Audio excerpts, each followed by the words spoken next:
Hola chicos, buenos días.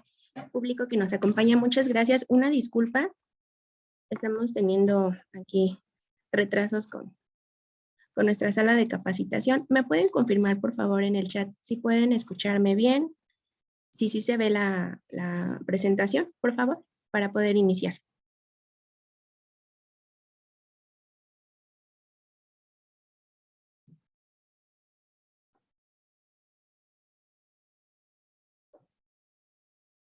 Muchas gracias.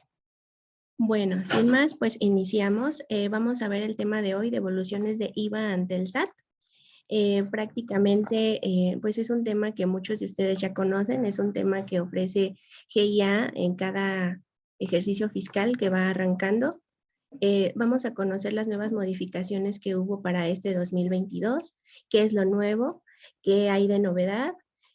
Nos vamos a enfocar en esta ocasión en el impuesto IVA. Prácticamente pues queremos sugerir a ustedes algunos puntos claves del proceso de la devolución como tal, pero también indicarles a ustedes qué procesos descuida la compañía y del por qué muchas veces se desisten o se niegan las devoluciones.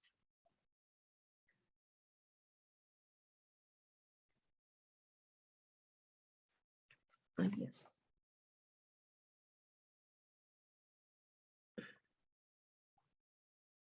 Bueno, el temario viene compuesto de la definición de lo que es el IVA como tal, qué sujetos están obligados al pago del mismo, las tasas que se encuentran vigentes en esta nueva reglamentación y en este nuevo cambio que hubo en 2022, las modificaciones como tal que hubo a grandes rasgos en la ley del IVA, los derechos que se tienen para solicitar saldos a favor ante Código Fiscal, cómo se determina un IVA a favor, si prescriben nuestros saldos a favor, caducan, tienen fechas de vencimiento. El siguiente punto es qué información se debe revisar antes de enviar la solicitud inicial. En este punto vamos a hacer mucho énfasis para que justo ustedes puedan identificar qué puntos se deben de cuidar antes de iniciar la solicitud inicial. ¿Cuáles son los plazos en un proceso de devolución normal? ¿Qué requisitos se deben de tener desde un inicio para poder ingresar la solicitud en sistema? ¿Cómo es un proceso de solicitud de IVA en la página? Aquí es un caso práctico desde que la solicitamos. ¿Cómo se puede revisar el estatus en pantalla, en sistema? El proceso para solventar un requerimiento también es un caso práctico.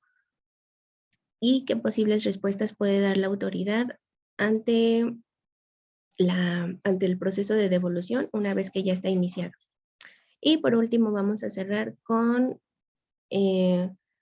algunos puntos del área legal para ver qué hay que hacer cuando una devolución de IVA se encuentra negada.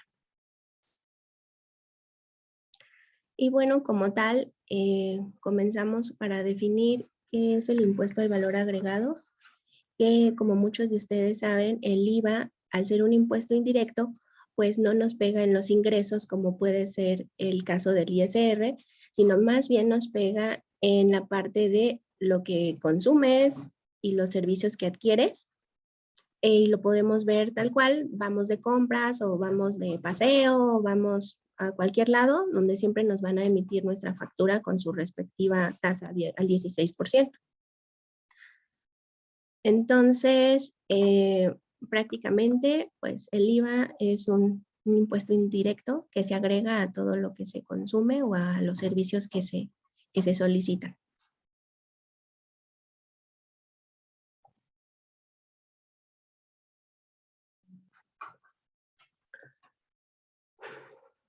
Los sujetos que están obligados al pago de este impuesto, de acuerdo al artículo primero, son las personas físicas y morales que en territorio nacional realicen los actos o actividades siguientes: enajenen bienes, es decir, que vendan cualquier tipo de producto o mercancía, presten servicios independientes, que presten servicios como tal, como persona física o como persona moral, otorguen el uso o goce temporal de bienes.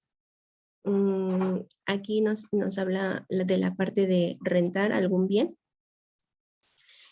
e importen bienes o servicios, que es cuando traemos mercancía de cualquier parte del mundo hacia México.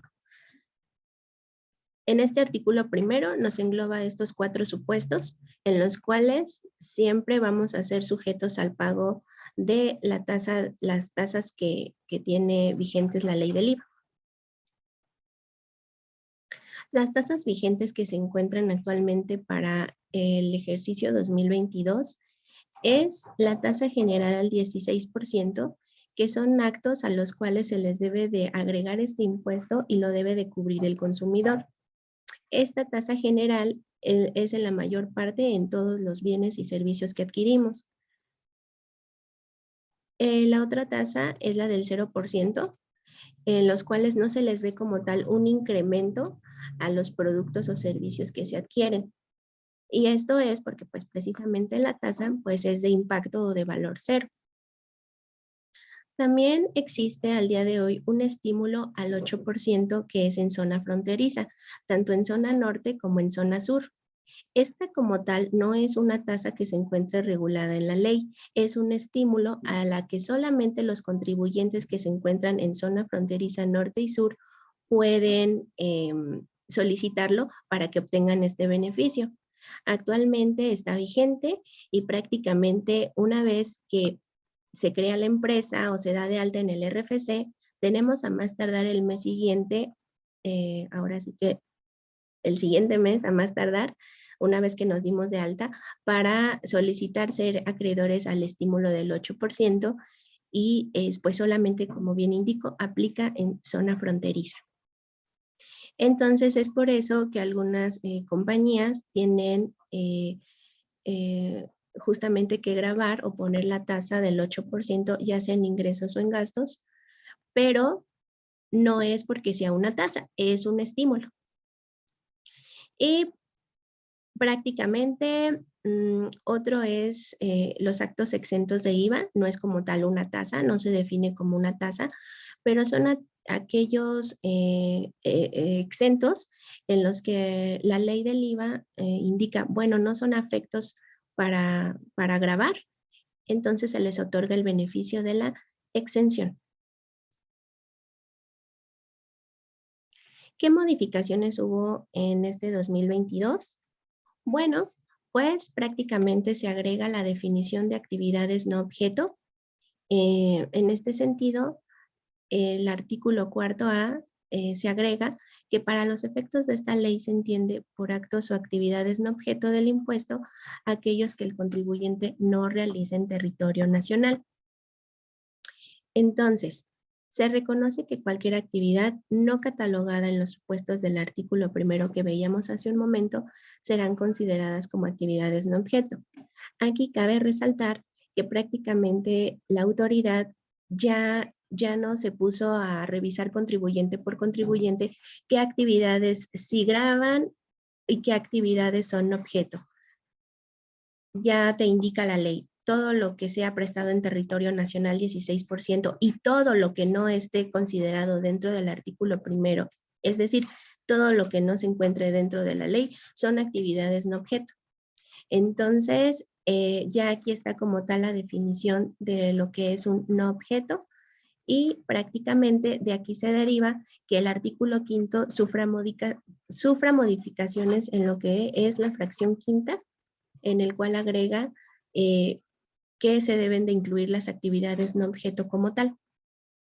Entonces, en el artículo cuarto A se define lo que son actividades no objeto y en el artículo quinto se implementa cómo deben de ser aplicadas o cómo debe de ser el tratamiento junto con considerando las actividades no objeto. También dentro del artículo quinto indica que el IVA de importación no va a ser acreditable si no se cuenta con el pedimento a nombre del contribuyente. Esta definición o este párrafo agregado a la ley, pues prácticamente no es, sí es nuevo como tal para definirlo dentro de la ley, pero por lógica los contribuyentes pues prácticamente siempre tenían que venir, que pedir o que fijarse que los pedimentos vinieran a nombre de su, pues sí, de su propia empresa o de su misma, pues sí, razón social. Es decir, no podías acreditar un pedimento de importación que viniera a nombre de tu forwarder o que viniera a nombre de tu agente aduanal o que viniera a nombre de X persona que te haya ayudado a traer la mercancía. Entonces, como tal, aquí sí lo agregó la ley, pero era más por cuestiones de lógica que un contador no podía ser acreditable tu pedimento de importación si no venía a nombre de la contribuyente con la cual se está trabajando. Entonces, solamente aquí en el artículo 5 se agregó como para hacerlo aplicativo ya de manera obligatoria en forma de ley. Pero pues era más por lógica que siempre los pedimentos vinieran a nombre de la contribuyente que se está trabajando. Y bueno, al crear y al hacer válidas las actividades no objeto y ponerlas y subirlas a ley, pues prácticamente la declaración de IVA en la presentación de tus declaraciones mensuales sufre un cambio en la parte de los ingresos. Ahora que ustedes determinen y presenten su pago provisional correspondiente en febrero al mes de enero, podrán darse cuenta que en la parte de ingresos ya abre un campo denominado valor de los actos o actividades no objeto del impuesto. Es decir, una vez que ustedes aplican las modificaciones que hubo en el artículo 5, porque ahí les indica cómo debe de ser determinado su nuevo factor de acreditamiento, van a manifestar aquí cuánto tuvieron de actividades grabadas al 16, cuánto se obtuvo de actividades no objeto, cuántas siguen siendo 0%, cuántas son exentas, etc. Entonces, sí, era obvio que prácticamente pues la autoridad tenía que abrir este espacio, ya que pues ya lo subieron a ley. ¿Hasta aquí tienen alguna pregunta? ¿Vamos bien? ¿Quieren compartir pues algún comentario? Eh, ¿Alguna sugerencia? ¿Alguna duda? Sí, me la pueden compartir en el chat, por favor, si vamos bien.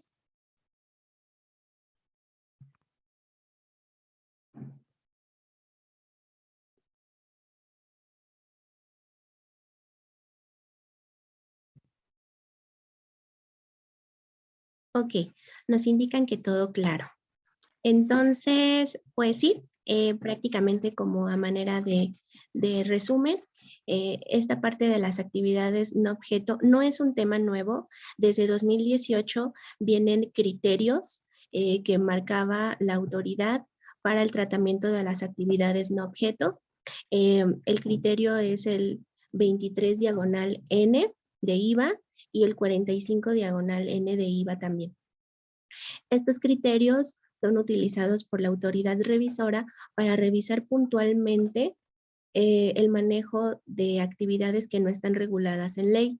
Pero, como repito, solo son criterios u observaciones o maneras que ha creado la autoridad para poder resolver.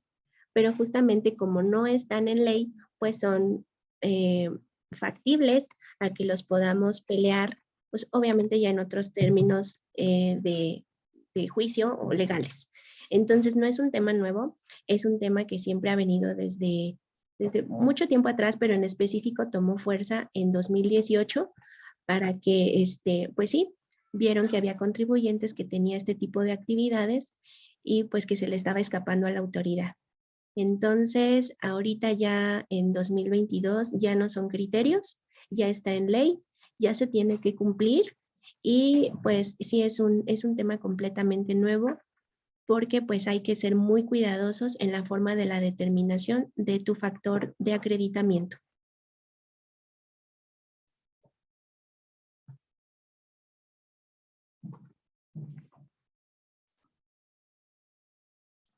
Bueno, pues pasamos a la siguiente diapositiva.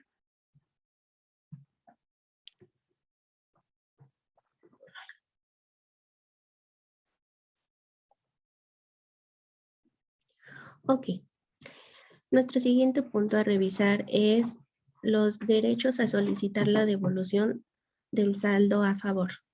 Prácticamente la solicitud de devolución de saldos a favor de IVA es un derecho que tenemos como contribuyentes y de acuerdo al artículo 22 del Código Fiscal indica que las autoridades fiscales devolverán las cantidades pagadas indebidamente y las que procedan conforme a las leyes fiscales.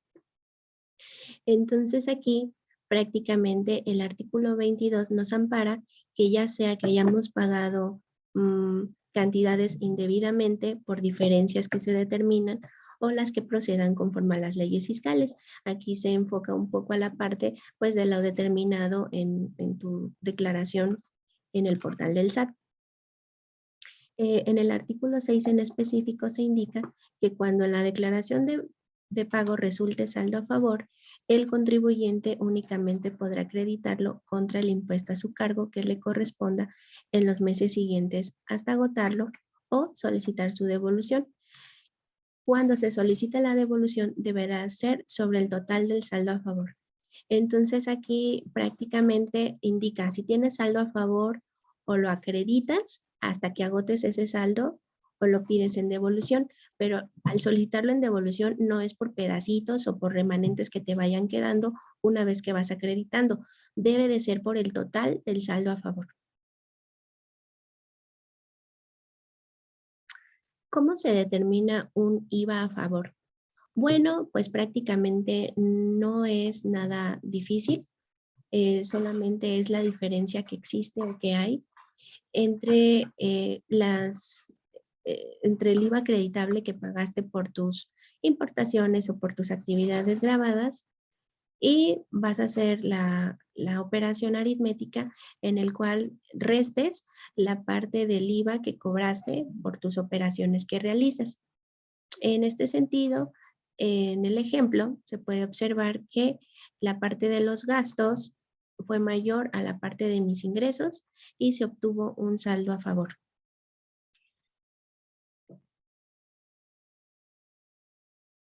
¿Prescriben los saldos a favor?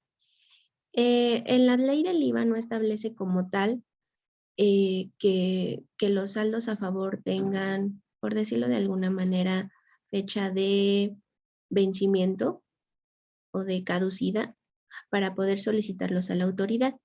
Sin embargo, en el artículo 22 del Código Fiscal indica que la obligación de devolver prescribe en los mismos términos y condiciones que el crédito fiscal.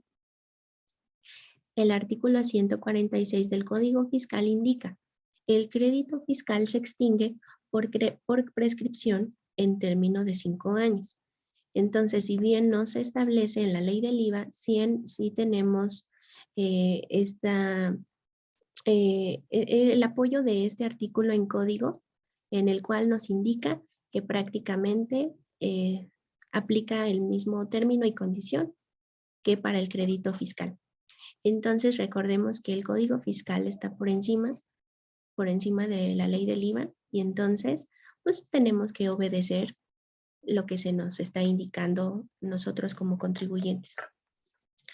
Por lo tanto, los saldos a favor o el plazo máximo que se tiene para solicitar los saldos a favor son 5 años siguientes a la fecha en que se haya presentado la declaración del saldo a favor.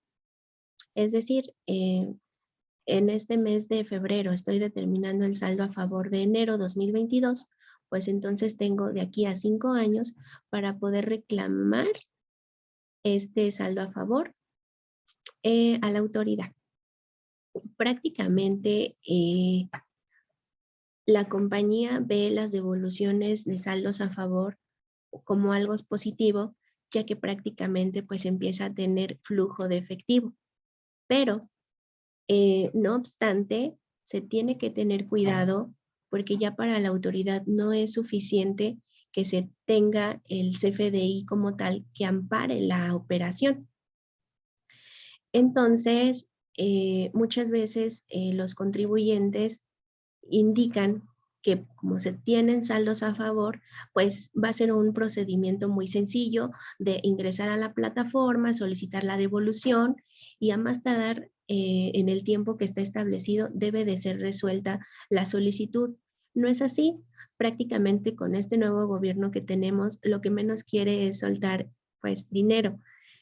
Están poniendo pues muchos requisitos en la parte de los requerimientos de información, los cuales se tienen que cumplir, pues sí o sí, para que pueda caminar tu devolución. Entonces, antes, muchos años atrás, era muy fácil, ya que con solo tener tu declaración, tu integración de IVA y tu estado de cuenta, pues te regresaban en los términos que indicaba el código. Actualmente no es así. Actualmente es un procedimiento complicado y pues un tanto estresante, pero no obstante se pueden recuperar los saldos a favor. ¿Qué información se debe de cuidar antes de iniciar una solicitud de devolución? Principalmente se debe de verificar que los comprobantes que dan origen a los gastos y a la cobranza sean aplicados correctamente cumpliendo con los efectos fiscales para su deducibilidad. Es decir, que sean aplicados conforme a la naturaleza del impuesto.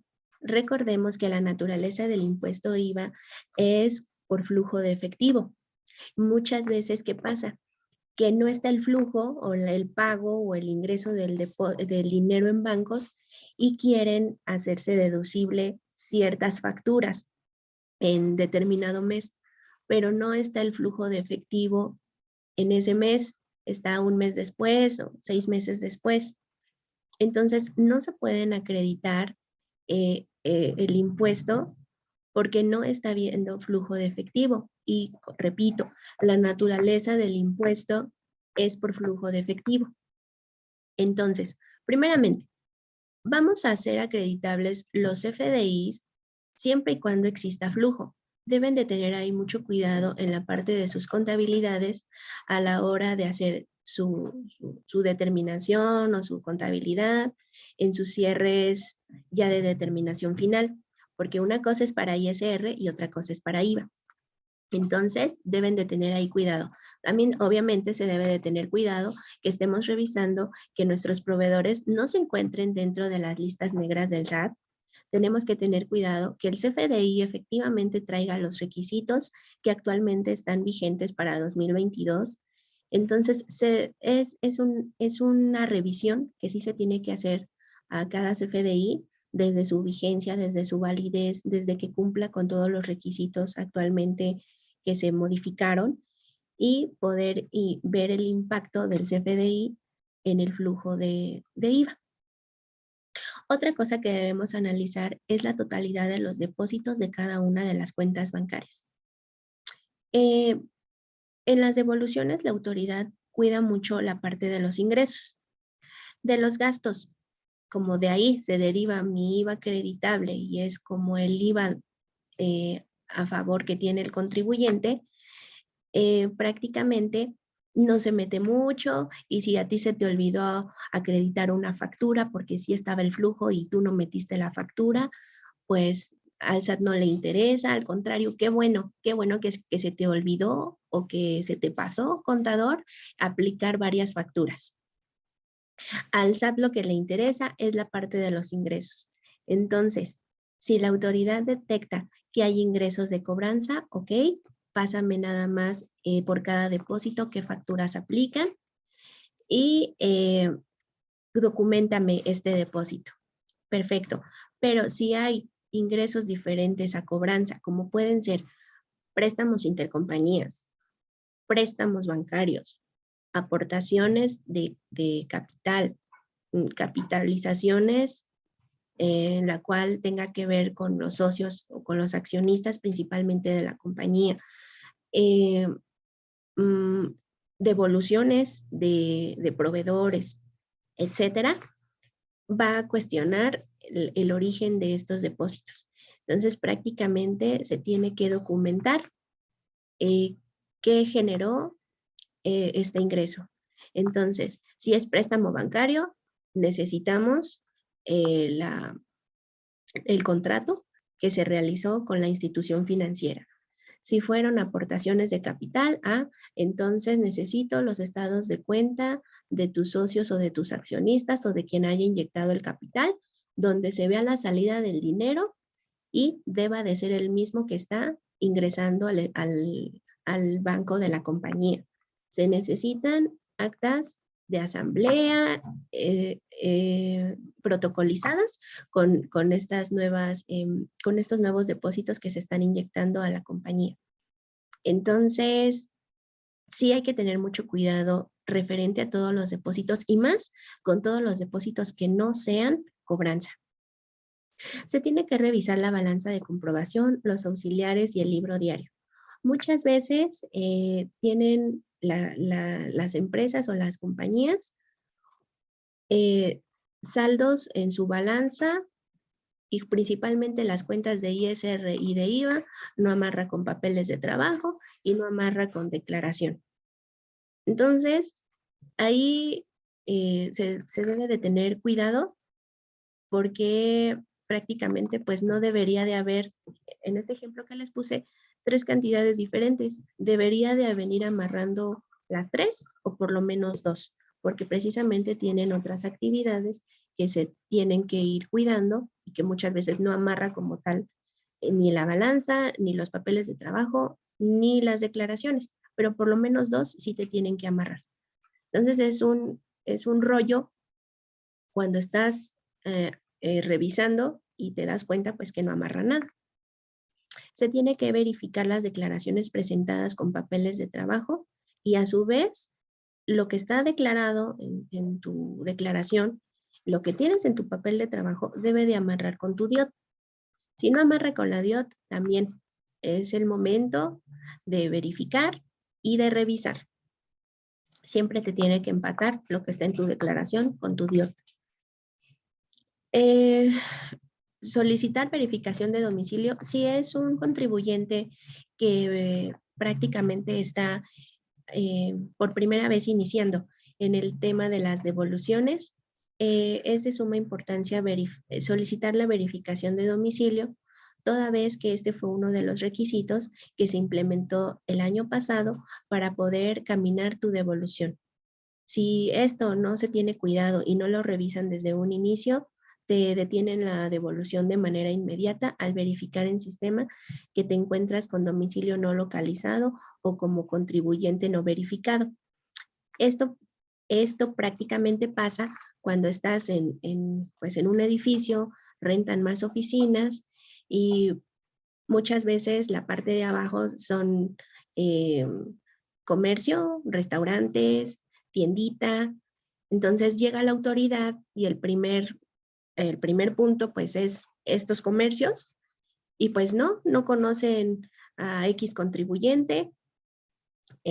Prácticamente pues hay que manifestar bien en tu RFC, hay que manifestar bien y colocar bien las referencias necesarias para que cuando la autoridad vaya a hacer esta verificación no esté sufriendo y no repercuta en el estatus del domicilio del contribuyente.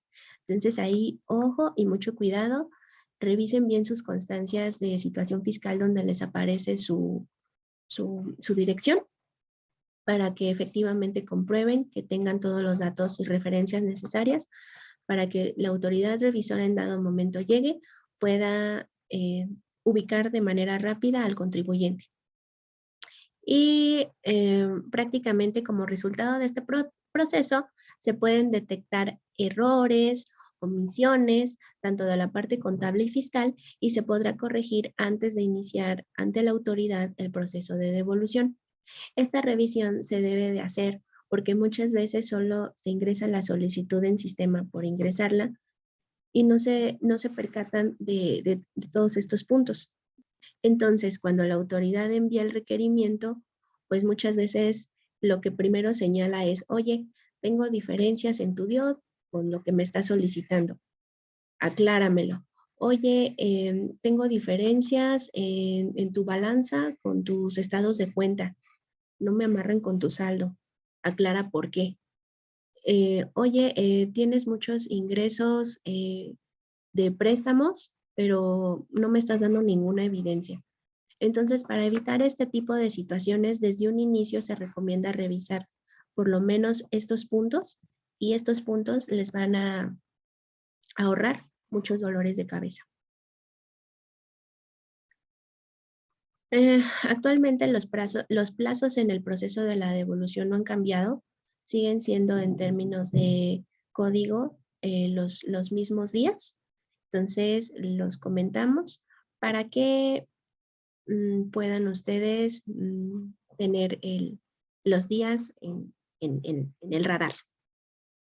Una vez que iniciamos la solicitud inicial, en el portal del SAT, a través de buzón tributario, la autoridad cuenta con 20 días para emitir un requerimiento.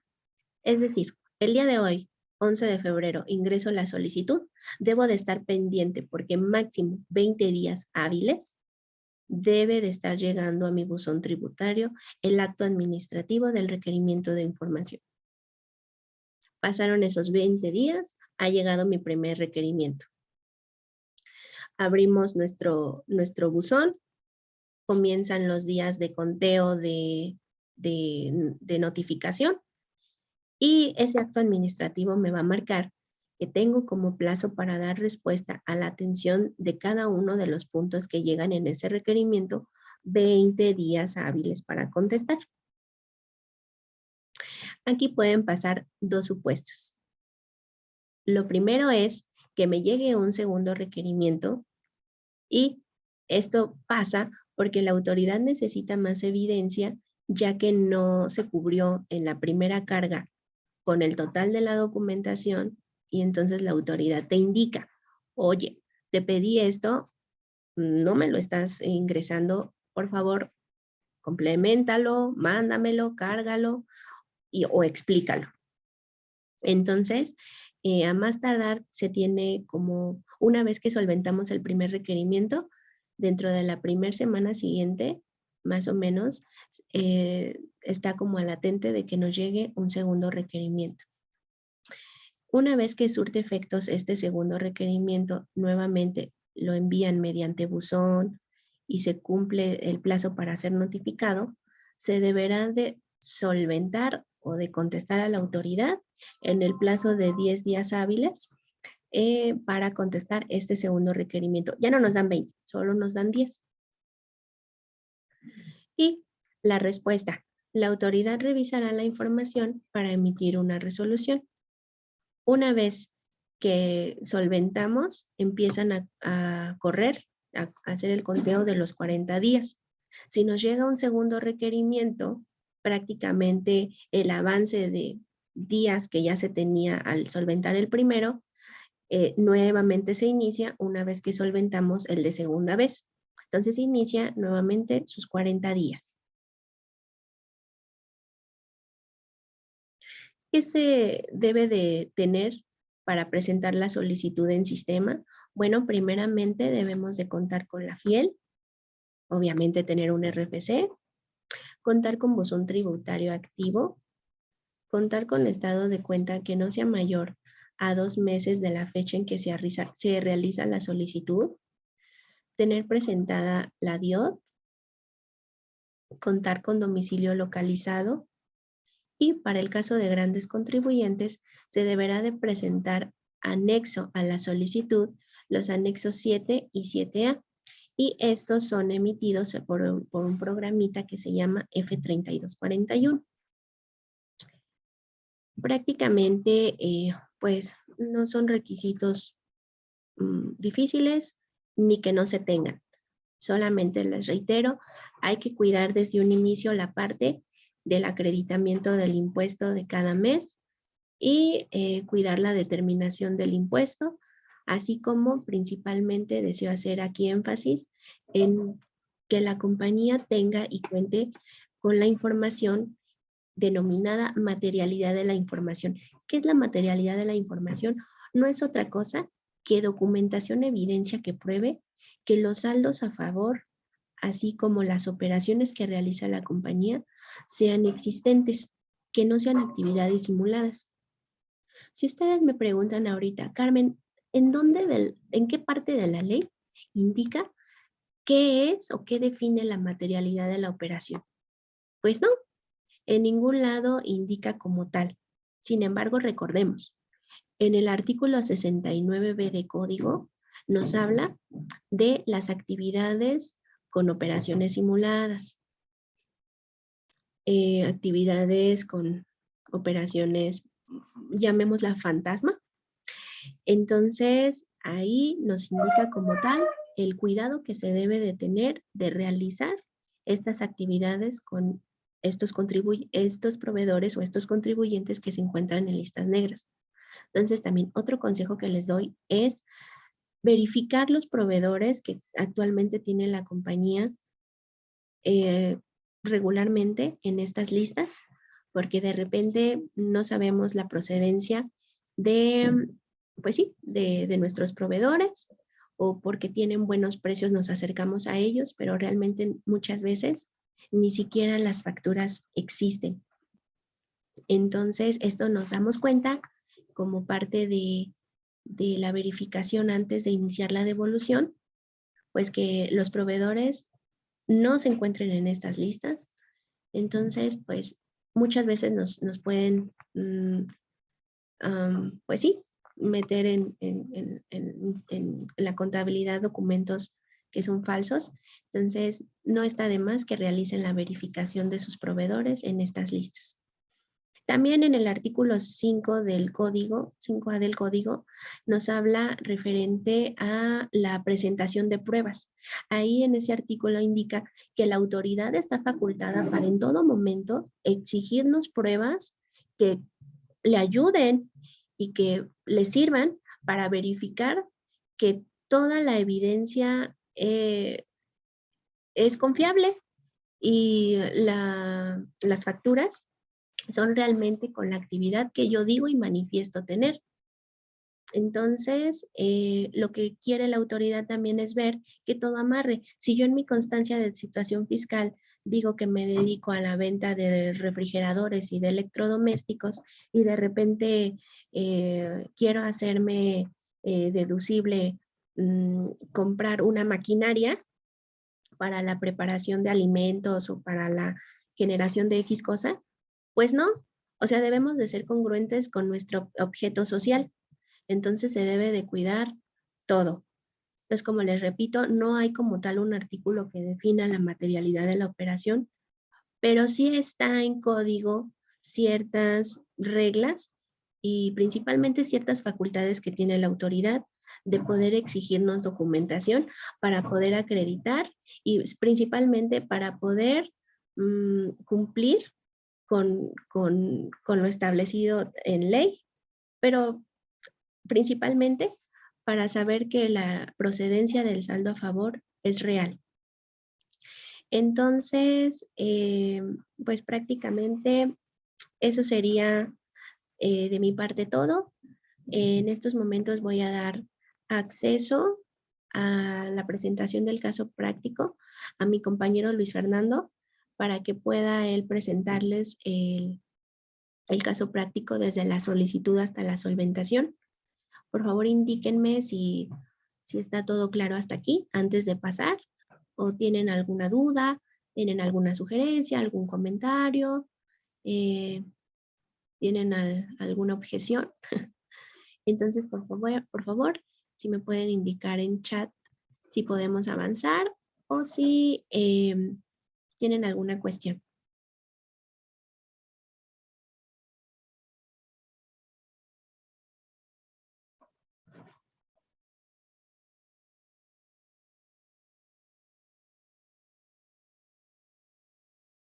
Ok, tenemos una pregunta que me indica. El IVA que pagué en territorio nacional por gastos que me permiten obtener ingresos no objeto del impuesto, ¿cómo lo debo manejar? ¿No lo puedo acreditar en 2022? Prácticamente ahorita el curso y la finalidad del curso es que ustedes sepan cómo atender una devolución. La parte de cómo se determina tu factor, si a eso me quieres dar a entender con tu pregunta, lo puedes verificar en el artículo 5º. A partir del artículo 5º, ahí te indica cómo debe de ser la determinación de tu factor. Prácticamente modifica, ya que ahora tienes que unir cada ingreso con los respectivos gastos que realizaste para cada ingreso. Y en específico, para la parte de los no objeto, existe un nuevo tratamiento especial. Esto lo compartí en el curso pasado de aplicaciones a la reforma de IVA 2022, por si gustas ver el curso en la plataforma de GIA, ya que, como te repito, el curso está enfocado al proceso de devolución como tal. Por favor, me indican si tienen alguna otra cuestión, pregunta, sugerencia, algo que nos quieran compartir en este auditorio. No tengan pena. Todas las respuestas son, perdón, todas las preguntas son bienvenidas y dentro de lo que se está enfocando a este curso, las podemos atender con mucho gusto.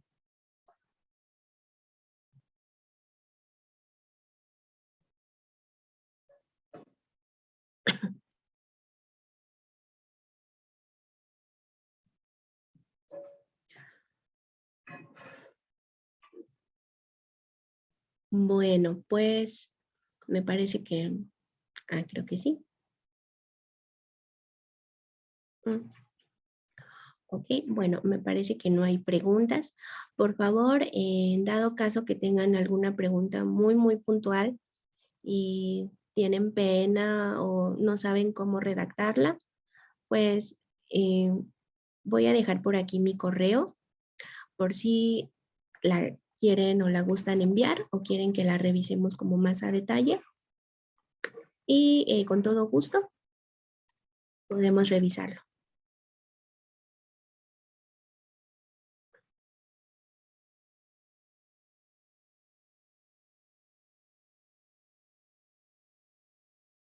Dice, van a compartir su material.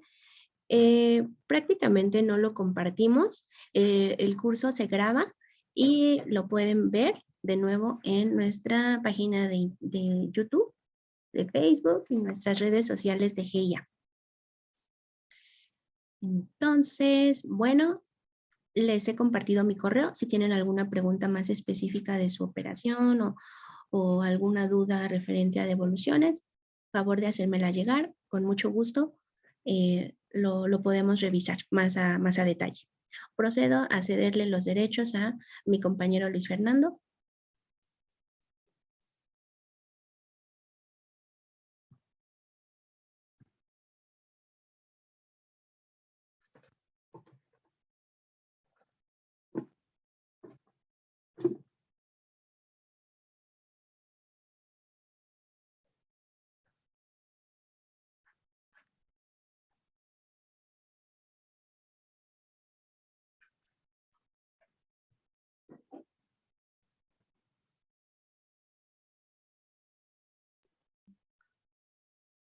Hola, buenos días, auditorio. Pues yo les voy a presentar los procesos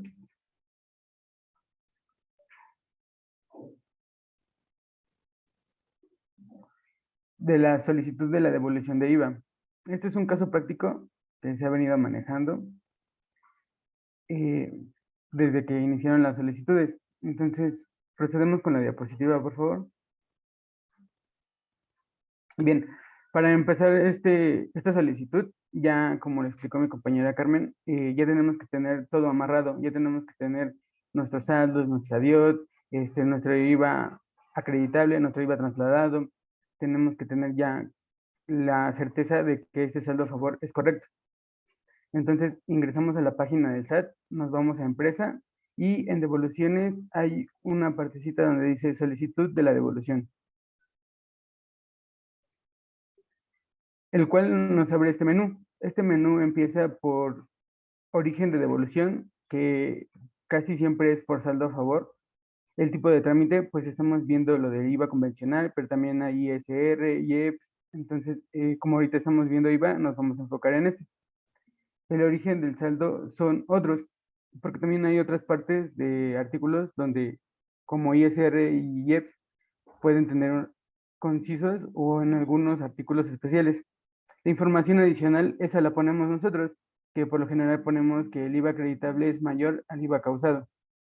Le damos siguiente y nos abre la ventana de qué impuesto vamos a pedir, ya sea mensual o anual y en qué periodo, que en este ejemplo es noviembre del ejercicio 2019.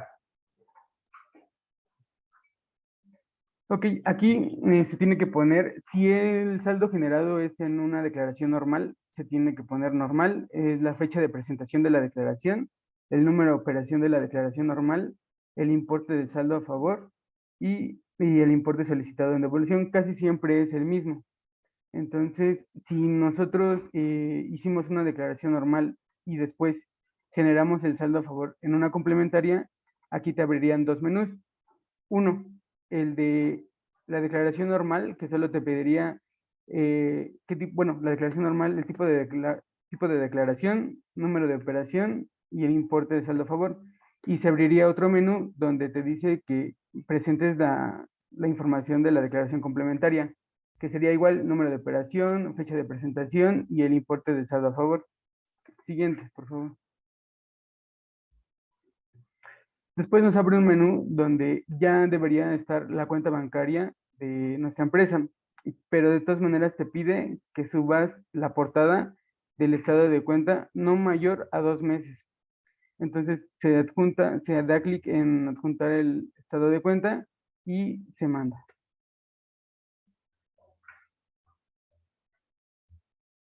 Ya que le dimos siguiente, nos aparece un mensaje donde si manifiesto bajo protesta que ese estado de cuenta es de la empresa. Entonces ya le damos sí y le damos siguiente. Ok, documentos adjuntos. Aquí, después del estado de cuenta, se tienen que agregar la declaración normal y la declaración, en su caso, si hay complementaria, con el estado de cuenta del mes que se está pidiendo, más un pequeño papel o un resumen de los saldos que estamos solicitando. Y lo subimos en archivo adjunto. ¿Qué pasa aquí? Aquí todas las carpetas tienen que ser zipeadas en .zip o en .rar para que se puedan subir. Si no, no te va a dejar subir o no reconoce ningún archivo. Se le selecciona el archivo y se carga al sistema. Ok, te vuelvo a decir lo mismo, que manifiestas bajo protesta, decir la verdad de que eres el titular de la empresa y sus cuentas claves, para que ahí caiga el depósito en caso de que no los den. Y se envía. Para enviarla tenemos que firmarla. Entonces poner nuestro .ser, nuestro .key y la clave privada para firmar nuestra devolución.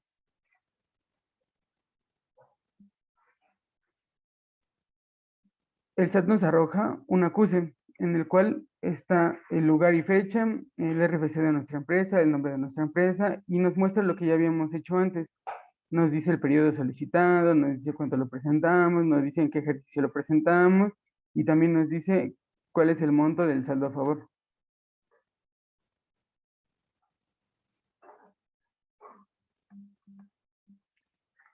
Después de enviar este proceso, pueden pasar tres cosas en la página del SAT.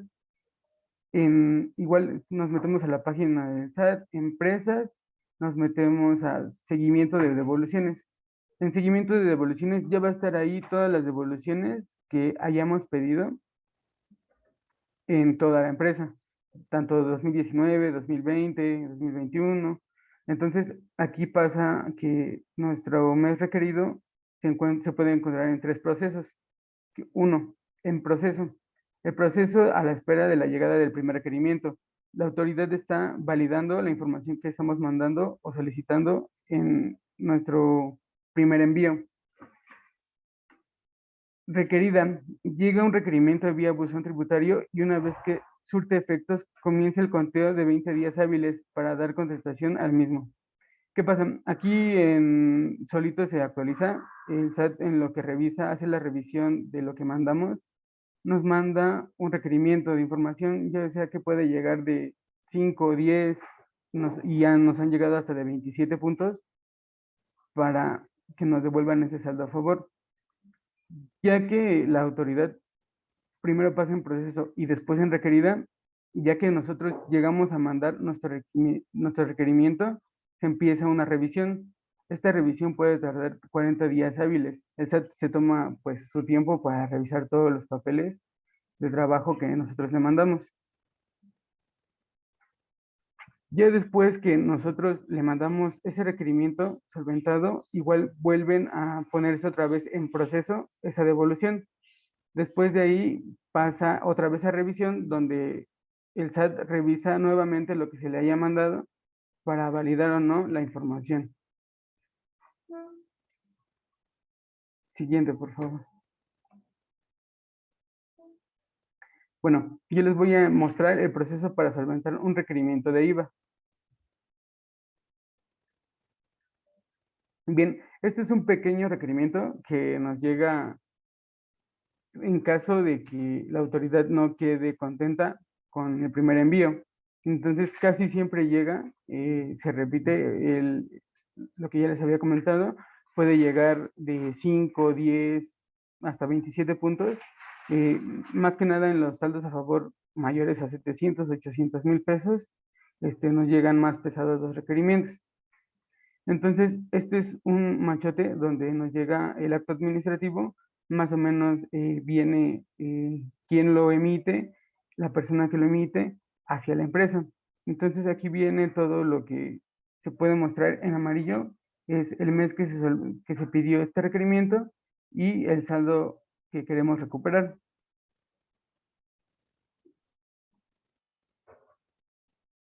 Siguiente, por favor. Ok, nos pide una serie de puntos. Los puntos van de acuerdo a la empresa. El primero sería, siempre nos piden balanza de comprobación abierta hasta último nivel, nos piden auxiliares, nos piden pólizas, este, eso siempre va a venir. Generalmente estas empresas, las pólizas o sus sistemas, sus RPs que manejan, no generan pólizas. Entonces se tiene que estar generando, se tiene que realizar. También lo primero que te piden es el IVA acreditable, el 100% de todas tus actividades que tuviste pagadas para que efectúes todas tus operaciones. Entonces, esa integración te la piden en un formato de Excel y si le podemos cambiar. También te piden el IVA trasladado de todas tus operaciones que hiciste, todos tus cobros que hiciste, que manejes formatos de todas las operaciones de ingreso que tuviste en tu empresa. Entonces, tanto si son facturas, si son traspasos entre cuentas, si son préstamos, si son devoluciones erróneas por el banco, siempre te va a pedir eso con la información de la póliza contable, estado de cuenta, SPEI. Los estados de cuenta es muy importante que vengan los originales, los que quieren completos con publicidad, porque no en ningún momento aceptan los extractos de cuenta o bajados por internet. Entonces se tiene que mandar cruzado la información con el Excel y los estados de cuenta.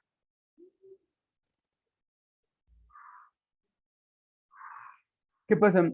De 2 años o 3 años a la fecha, el SAT no solamente ya pide cosas contables, sino también pide información de la materiabilidad de las operaciones. Esto se ha cargado mucho a que quieren saber de las empresas, de cuál es su proceso, los manuales y cómo se realizan las actividades de tu empresa. Ya nos piden mucho perfil de puestos, nos piden mucho fotos, nos piden muchos contratos de la mayoría de todas las operaciones, o por lo menos nuestros clientes y proveedores más fuertes nos piden los contratos. Esto se ha venido mucho y se han cargado mucho los requerimientos de esto, de la materialidad de las operaciones. Nos piden fotos, nos piden correos, nos piden manuales de cómo es el proceso de toda la operación. Y nos piden, se les hace más factible que se lo expliquemos en escritos libres firmados. Entonces, los escritos tienen que ir firmados por el representante legal y donde se explica las operaciones, los manuales, el personal, o si los gastos que se realizan dentro de la actividad son para la operación de la empresa.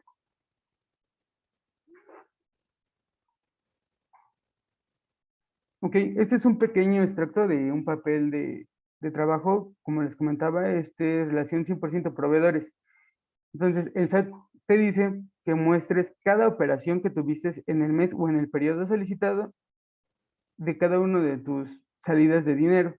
Entonces, ¿qué es lo que nosotros hacemos o qué es lo que se debe hacer? Pues se debe de todo tu banco, cada salida tienes que reflejarle a qué se realizó esa operación, ya sea un proveedor, ya sea un pago a proveedor, ya sea un préstamo, ya sea una devolución por error bancario. Entonces aquí mostramos los nombres de los proveedores, el RFC, el folio fiscal es muy importante, la fecha de la factura, el concepto, y pues tenemos nuestras bases que va de base 16, base 8, nuestro IVA, IEPS. En algunas empresas han llegado muchas empresas que tenemos temas con IEPS.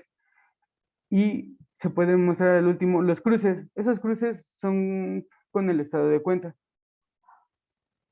Esos cruces manifiestan que cada operación que tanto en el Excel debe de representar en el estado de cuenta, no exceptando ninguna de las operaciones.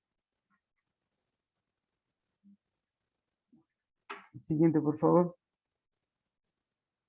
Ok, este es 100% cobranza, igual, tanto como para los gastos, los ingresos también tienen que ir representados por cada operación, si es cobranza, si son préstamos, y en caso de la cobranza también se relaciona todos los UIDs que nos pagaron en esas fechas.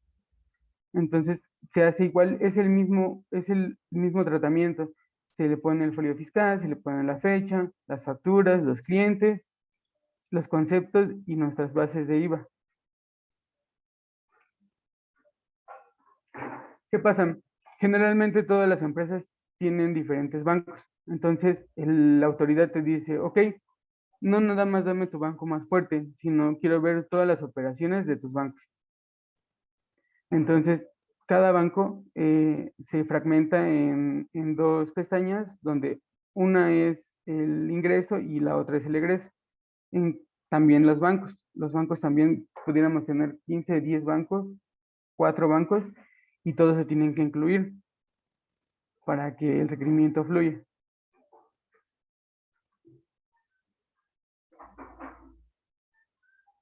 Ok, los escritos es un machete donde muestra se puede decir, la actividad jurídica del representante legal, tanto el nombre, RFC, y de la empresa viene la empresa, el RFC, el domicilio, para que ahí empezamos a poner todo lo que nos pidan a nuestros escritos, cuáles son los manuales de operación, dónde está, si está localizada la empresa, fotos de cómo está la fachada de afuera. Igual si tienen alguna duda, nos hacen decir por qué se origina el saldo a favor. Entonces, en los escritos se presentan y ahí se describe las respuestas que le damos al SAT. Nos llegan a pedir varios escritos. Se pueden pedir hasta, bueno, nos ha tocado hacer hasta 5 o 7 escritos por un requerimiento. Entonces, la mecánica es la misma y la persona que va dirigida se le pone a la que nos manda el requerimiento.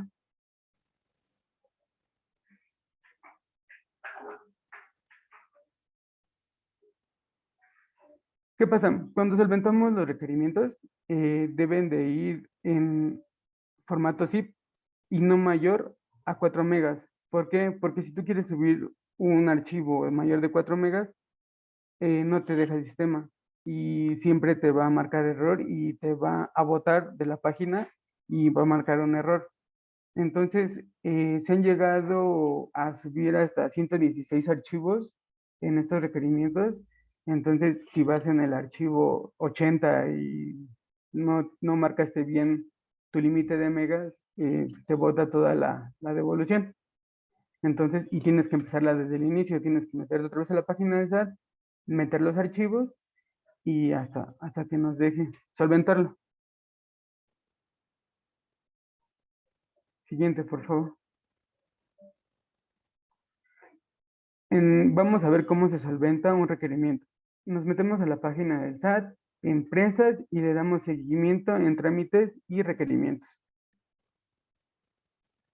Igual era la pestañita que les informaba antes. Nos da el tipo de solicitud. En tipo de solicitud se despliega un menú donde es devolución manual, devolución automática. Entonces se les da en devolución manual.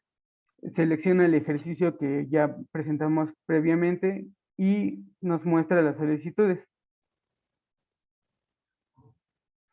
que en este caso son las que están aquí abajo. Aquí, por ejemplo, en esta diapositiva tenemos dos requerimientos para esta empresa. Entonces selecciona la que se va a solventar y se le da en la carpeta de más. Siguiente, por favor.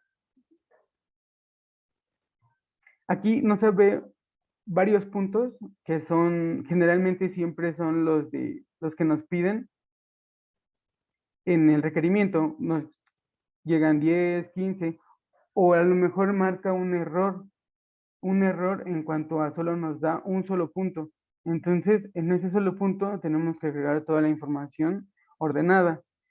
Si llega a pasar que hay error y se comenta hasta el último de solventado este requerimiento en un texto que se puede poner caracteres, donde se informa que se solventó los requerimientos en este punto o en este punto, porque pues la página está mal.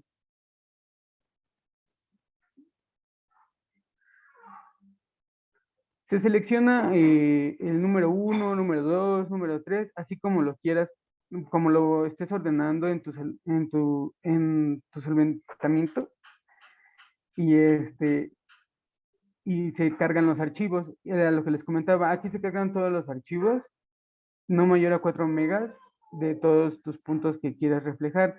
Aquí se cargan los estados de cuenta, aquí se cargan las pólizas, los SPEI, toda la información que nos ha requerido el SAT.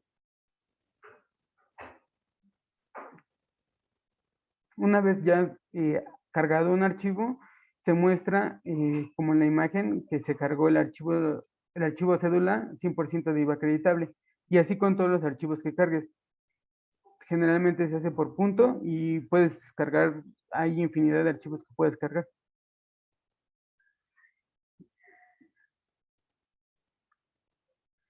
En notas aclaratorias es donde podemos ahí decir, ¿sabes qué? La página del SAT eran 10 puntos y solo me dejó anexar 3. Entonces, con esos puntos, y aquí ya le decimos, bueno, SAT se le informa que se adjuntaron los 10 puntos en esas 3 opciones que nos dieron y se le da a ejecutar.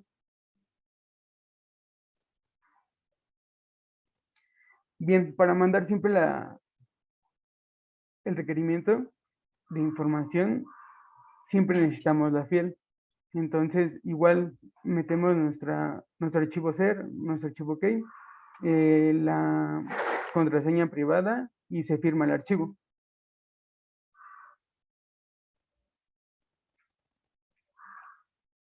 Nos arroja un acuse donde nos muestra el saldo a favor, el periodo y nos muestra todos nuestros archivos que hayamos adjuntado a este requerimiento.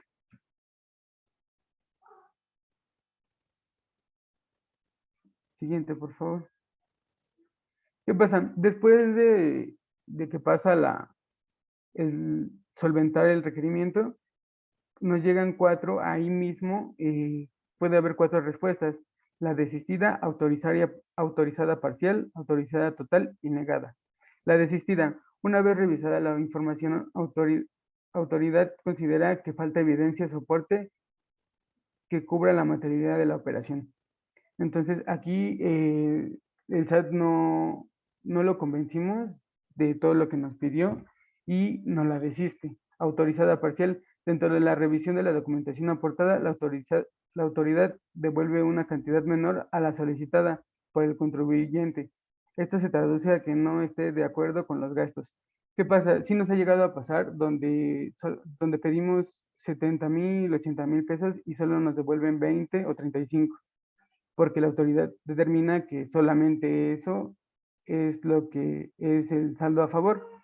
En estos casos se vuelve a pedir un segundo requerimiento para que nos devuelva toda esa parte que se determinó desde el inicio. Autorizada total: concluida la revisión, dentro de los 40 días que tiene, se autoriza la devolución en su totalidad, por lo que dentro de los 10 días siguientes a aquel en el que se notifique la resolución definitiva, se hará el depósito correspondiente. Ya cuando entramos a la página del SAT y nos autoriza totalmente, quiere decir que ya en breve caerá el monto en nuestros bancos. Entonces pues ya nuestro requerimiento ya fue solventado y fue autorizado. ¿Qué pasa?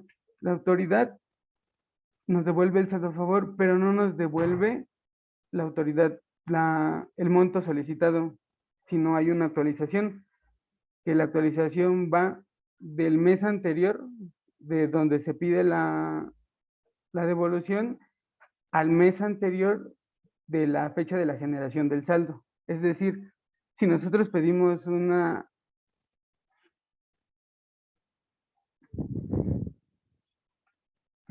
si nosotros pedimos un saldo a favor de marzo 2020, el factor se determina si lo pedimos en enero de 2021, el factor es diciembre 2020 entre febrero 2020. Entonces ya ahí nos da el factor de actualización y la autoridad nos manda nuestro requerimiento con nuestra actualización total.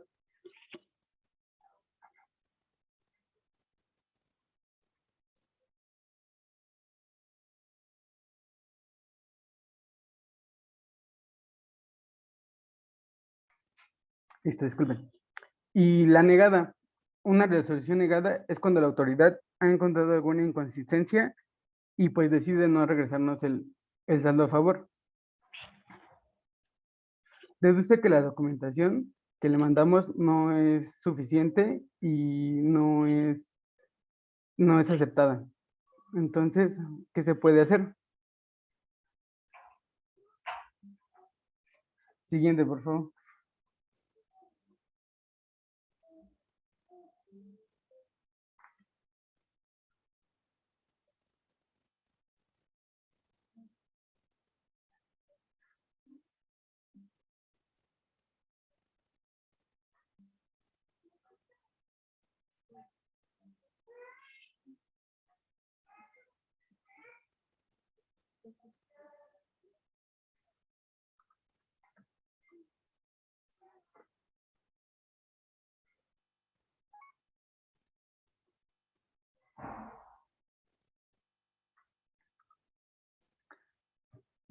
Si la autoridad niega la solicitud de la devolución, tenemos 3 recursos.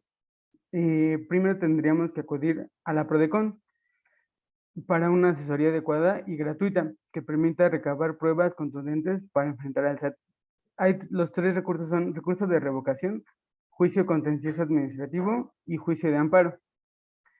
El juicio de revocación es una medida que permite a las personas físicas o morales que presentan ante el SAT la documentación para acreditar un saldo a favor en un periodo máximo de 30 días, que cuentan a partir de la fecha en la que se recibió la notificación de negativa de la devolución. El juicio contencioso administrativo: el contribuyente debe presentar una demanda contra el fisco ante el Tribunal Federal de Justicia Administrativa durante un plazo de 30 días después de recibir la respuesta al recurso de revocación con la que no esté de acuerdo. El tiempo de la resolución tarda en promedio de 9 a 12 meses. y el juicio de amparo. Este último recurso con el que se cuenta el contribuyente y puede recurrir a él en caso de que el Tribunal Federal de la Justicia Administrativa emite un fallo que no es favorable. Y se realiza el apartado anterior dentro del tiempo permitido. Entonces, tenemos esos tres recursos si nos llegan a negar la solicitud para que podamos seguir pidiendo ese saldo a favor.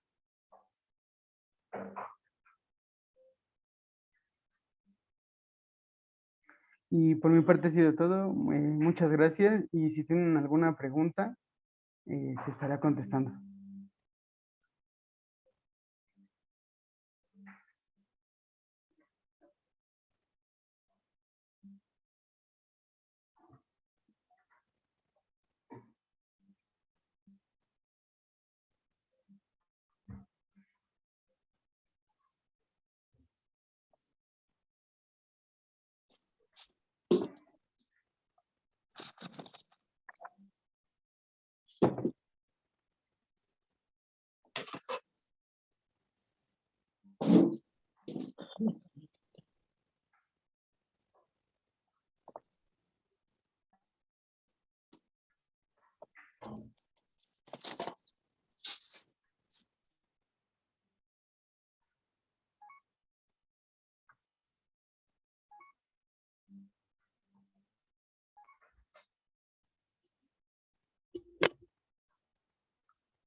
Tenemos una pregunta y dice, buen día, una duda, alguna vez vi que el estatus del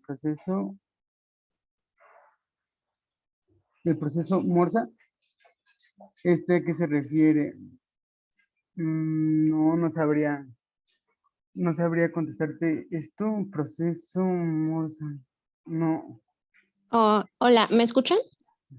sí, Ok, bueno, la parte del proceso Morsa es cuando solicitas la devolución y de inmediato el sistema te indica que está en proceso Morsa o el contribuyente es proceso Morsa. No es otra cosa que en este tipo de contribuyentes la autoridad pone más énfasis y más cuidado porque ya lo trae, por decirlo de alguna manera, ya te tiene ubicado o ya te trae vigilado o ya tiene justamente información de que eres un contribuyente de cuidado. No porque seas de contrabando o porque seas ilícito, sino porque ha tenido diferencias o estás como no presentas o no has cumplido con todas tus obligaciones. Entonces, es como un departamento en el que la autoridad va catalogando a los contribuyentes. Si tus devoluciones van fluyendo, es porque justamente ha revisado pues que cumples con todo, tienes todos los procesos al día, estás al corriente con tus declaraciones y no ha obtenido más objeción contigo como contribuyente. Y así va catalogando a los contribuyentes. Entonces, ahí yo te diría que tuvieras cuidado, que revisaran si todas sus declaraciones están al corriente. Y pues no es otra cosa más que empieza a catalogar a los contribuyentes pues con especial atención y tu devolución probablemente la revisen con mucho detalle, te pidan segundos requerimientos y sean muy exigentes en la forma de elaborar tu acto administrativo.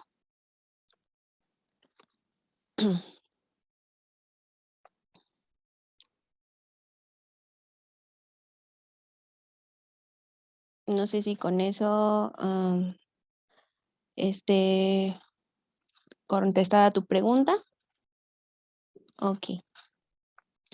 Bueno, por favor, puse mi correo. Si tienen alguna otra pregunta, cuestión o les da pena o no saben bien cómo redactarla, ahí está mi correo en lo que los podamos ayudar.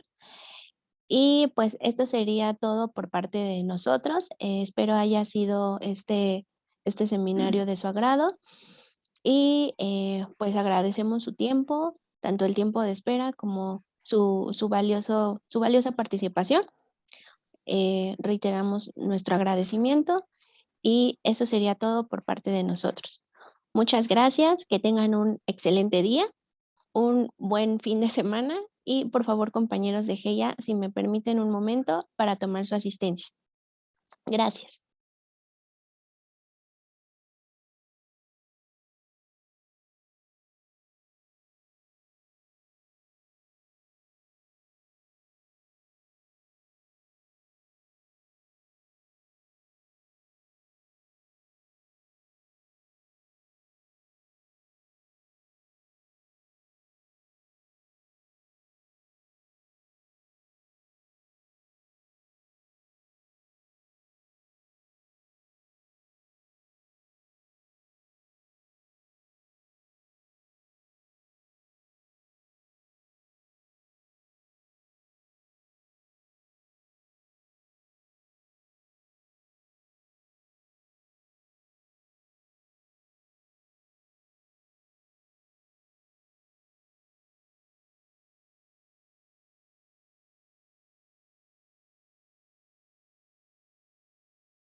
Listo, compañeros. Muchas gracias.